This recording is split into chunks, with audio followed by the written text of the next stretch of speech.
Hello, it's Christine here with Kndrd Quarters. Excited to have Adam Andrews on. He is with Ideal Influencers, and he's in Colombia now, living there. But he's definitely had plenty of experience as a digital nomad, so I'm really excited to have him on today. So let's go ahead and launch right into it. Adam, do you mind telling us your story, how you got started, kind of where you've traveled to thus far?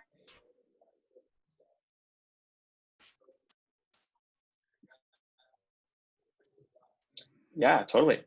So my digital nomad journey started off in Los Angeles in December of 2017. I was showing one of my best friends, Rob, LA for the first time. And then when we were there, we were staying in Beverly Hills, and he said, "Hey, going out to Medellin, Colombia for a month with my friend. It'll be perfect timing. You should come along." And I was like, "Nah, I'm good. No, I don't even have a passport. Like, I'm good."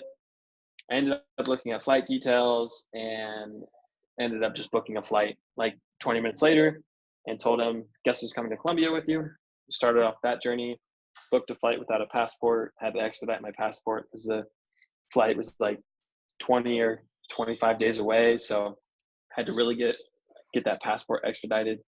And then basically went from knowing no Spanish to knowing a little and trying to get by, ordering food and whatnot in Medellin, experiencing the culture, meeting new people out here. Then we went back into the States for Las Vegas to the 10X Growth Con by Grant Cardone. Went to Portland, Oregon for a little while, Cabo San Lucas for spring break because I'm a 20-year-old college dropout. And I figured why not go and experience that for a little while. And then went to Cancun to finish off the month and kind of relax. And then came back out here for the remainder of the year. Nice. And so you obviously, you went back, so you love living down there? Yeah, I absolutely love it. The culture is just amazing. The people out here are super nice. The food, it could use a little spice. I'm from Cali, so I love a little spice in my food, but it makes up for it. I'm learning Spanish and connecting with some awesome high level people out here. Nice. I love it. So then so obviously that's pretty much, that's what you love most about being able to be a digital nomad and travel. Are there some things that you don't like or that are hard about it? Yeah. So finding actually good places to live with people that are respectful is one.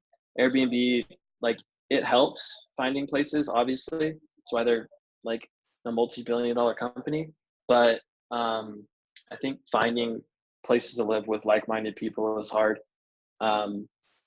as well as a couple other things. But that's pretty much the majority of the issue in traveling.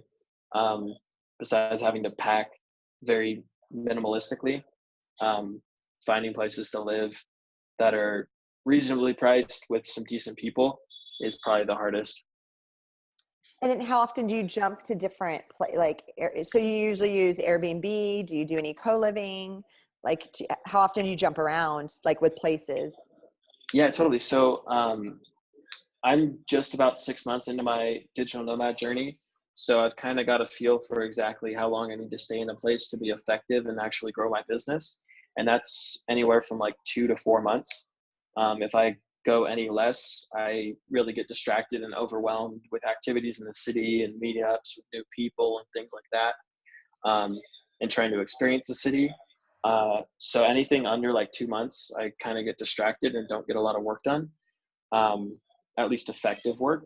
But I found that jumping around in 3 to 4 month spans is perfect for me because I'm able to settle in, do my, activities around the city and get to know the city, as well as experience the culture. And then I also get to focus on my business. And so I haven't done any co-livings, mainly Airbnb and living with a couple friends. But for the most part, I'm interested in doing a co-living. There's one in Bali that I'm very interested in doing sometime next year. But for the most part, just Airbnb long-term stays. Nice. And then has there ever been a time thus far, so far, that you wanted to stay in a place, longer? You didn't want to leave a living situation just because maybe you like the area or the place or the people. Has that happened yet? Yes, definitely. I stayed in Portland. I absolutely love Portland. I stayed there. I had 2 weeks to just kind of blow off, and so I was like, screw it, I'll buy a flight from Vegas to Portland. It was cheap. Um, and I went out to Portland for 2 weeks. I had been there previously for a month and absolutely fell in love with the city. Fell in love with the first place that I stayed at, which was a hostel near like one of the best coffee streets in the entire city. And I love coffee. And so that was fantastic for me. But having to move out of there because there was only very limited living situations there was kind of a bummer, but it also had its ups and downs. Got it. No, I've heard really good things. Yeah, I know a few people that have stayed up there temporarily and they loved it. And then, so my final question and most important question is, in your personal opinion, Adam, where do you see the industry of co-living going? Probably nothing but up because of how Airbnb has affected the rental market and just how housing is in general. The housing markets in big cities are just ridiculously expensive. Coming from San Francisco, I can tell you rent is absolutely insane. Like I came from San Francisco, which is like $20,000, $25,000 a month in rent for the family, to Medellin, where I can live in a penthouse with a full-time chef, a full-time maid, a doorman, and like bomb ass Wi-Fi for less than like $3,000 a month. And Nice. so, I see it expanding a lot, especially with the rental market and kind of how Airbnb has gone. Awesome. Good. No, and I agree 110% for sure. And I think people want flexibility, right? And freedom. They don't want to be locked into something for 12 months.